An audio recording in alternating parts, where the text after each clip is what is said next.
আমরা যদি আমাদের সমাজে প্রচলিত অনাচারগুলোর বিরুদ্ধে অন্তত চিন্তা ভাবনা শুরু করি, সব জায়গায় হয়তো আমাকে বৈপ্লবিক ভূমিকা রাখতে হবে না, আমি যদি অন্তত নাহি আনিল মুনকার, অসৎ কাজে বাধা প্রদান করার এই কাজটা শুরুটাও করতে পারি, তাহলেও আমি একজন মুমিন হিসাবে, ইমানদার হিসাবে এটা আমার সার্থকতার বিষয় হবে।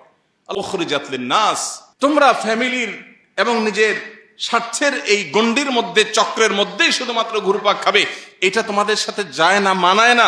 উখরিজাত লিন-নাস, তোমাদেরকে সৃষ্টি করা হয়েছে মানুষের জন্য। আমি সৃষ্টি হয়েছি কার জন্য? আমি শুধু আমার ফ্যামিলি চিন্তা করব। একটা অনাচার হবে, কোনো মানুষ জুলুমের শিকার হবে, সমাজে কোনো অনাচার এস্টাবলিশড হবে, অন্যায় চলবে, আমি সেটা মেনে নিব না। সবসময় হয়তো আমি হাত দিয়ে বাজাইতে পারবো না, অন্তত আমার এটার বিরুদ্ধে অবস্থান নিতে হবে, ভূমিকা রাখতে হবে। সেটা হোক আমার প্রিয়জনের বিরুদ্ধে, হোক আমার এলাকার মানুষের বিরুদ্ধে, হোক আমার বন্ধুর বিরুদ্ধে, আমাকে ইনসাফ প্রতিষ্ঠা করতে হবে।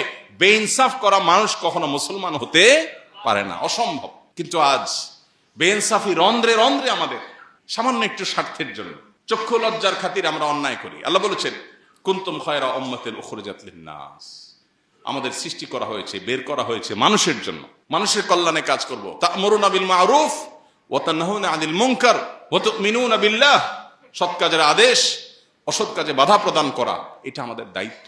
আল্লাহ আমাদের সবাইকে দায়িত্ব যথাযথভাবে পালন করার তৌফিক দান করুন।